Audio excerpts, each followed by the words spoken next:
नमस्कार, आप देख रहे हैं इंडिया 24x7 न्यूज। आइए नजर डालते हैं आज की कुछ बड़ी खबरों पर। शिक्षा मंत्रालय 10 और 11 जुलाई को गुजरात के केवड़िया में केंद्रीय विश्वविद्यालयों के कुलपतियों का सम्मेलन आयोजित कर रहा है।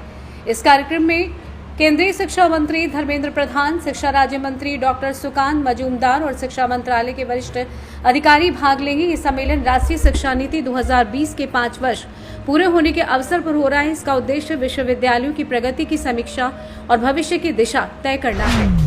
संस्कृति मंत्रालय के अंतर्गत अंतर्राष्ट्रीय बौद्ध परिसंघ की ओर से महाबोधि सोसाइटी ऑफ इंडिया के साथ मिलकर आषाढ़ पूर्णिमा के अवसर पर सारनाथ के मूलगंज कुटी विहार में भव्य आध्यात्मिक कार्यक्रम के साथ धम्म चक्र पवर्तन दिवस मनाया जाएगा। आषाढ़ पूर्णिमा को धम्म चक्र परिवर्तन की प्रक्रिया का प्रथम महत्वपूर्ण मोड़ माना जाता है।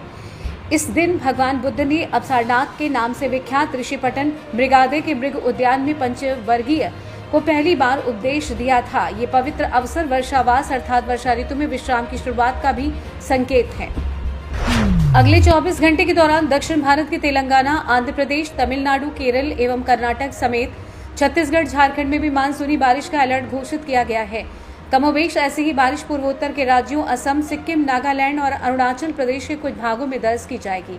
वहीं मुंबई समेत समूचे महाराष्ट्र, गुजरात और मध्य प्रदेश में भारी बारिश की आशंका है।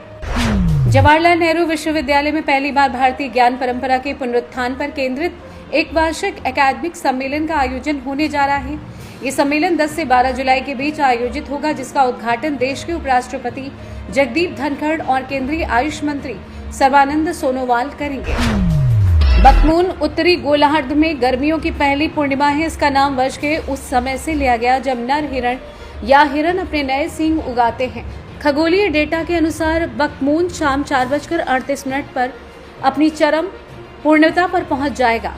भारत में चंद्रोदय शाम 7:42 पर होने की उम्मीद है। बकमून गर्मियों के चरम को दर्शाता है और ये गर्मी प्रचुरता और नवीनीकरण का समय है। लोग अक्सर इसे प्राकृतिक दुनिया और जीवन के चक्रों पर विचार करने का एक शानदार अवसर मानते हैं। स्मार्टवर्क्स कोवर्किंग अपना आईपीओ लॉन्च करने जा रही है, जिसका प्राइस बैंड 387 से 407 रुपए प्रति शेयर तय किया गया है। भारत की सबसे बड़ी branded office campus operator company है जो 15 शहरों में सेवाएं देती है। कंपनी 583 करोड़ रुपए का आईपीओ पेश करेगी, जिसमें 445 करोड़ के नए शेयर और 137.5 करोड़ का ओएफएस शामिल है। खुदरा निवेशकों को एक लॉट में 36 शेयरों के लिए आवेदन करना होगा। लिस्टिंग 17 जुलाई को हो सकती है। एमपी कैबिनेट की बैठक में यह तय हुआ है कि गुरु पूर्णिमा पर 2 दिवसीय आयोजन में कई कार्यक्रम किए जाएंगे, जिसमें लाडली बहनों को राखी पर मोहन सरकार का तोहफा मिलेगा। 1500 रुपए की राशि खातों में ट्रांसफर की जाएगी। इसमें 250 रुपए रक्षाबंधन पर अलग से सरकार देगी। महिला और बाल विकास विभाग के अंतर्गत धरती आबा जनजातीय ग्राम उत्कर्ष अभियान के तहत 66 नए आंगनबाड़ी केंद्रों की स्थापना की स्वीकृति दी गई है। इन केंद्रों के लिए पदों की स्वीकृति और आंगनबाड़ी भवनों के निर्माण का प्रस्ताव भी मंजूर हुआ है। केंद्रीय मंत्री राजीव रंजन सिंह राष्ट्रीय मत्स्य किसान दिवस के मौके पर नए मत्स्य पालन क्लस्टर, आईसीएआर प्रशिक्षण कैलेंडर, बीज प्रमाणीकरण और हैचरी दिशा निर्देश लॉन्च करेंगे, जिसमें पीएमएमएसवाई परियोजना के उद्घाटन के साथ ही मछुआरों, सहकारी समितियों, केसीसी धारकों व स्टार्टअप्स को सम्मानित भी किया जाएगा। इस अवसर पर केंद्रीय मत्स्य पालन, पशुपालन एवं डेयरी तथा पंचायत राज मंत्री राजीव रंजन सिंह मत्स्य पालन से जुड़े कई प्रमुख पहलुओं की शुरुआत करेंगे।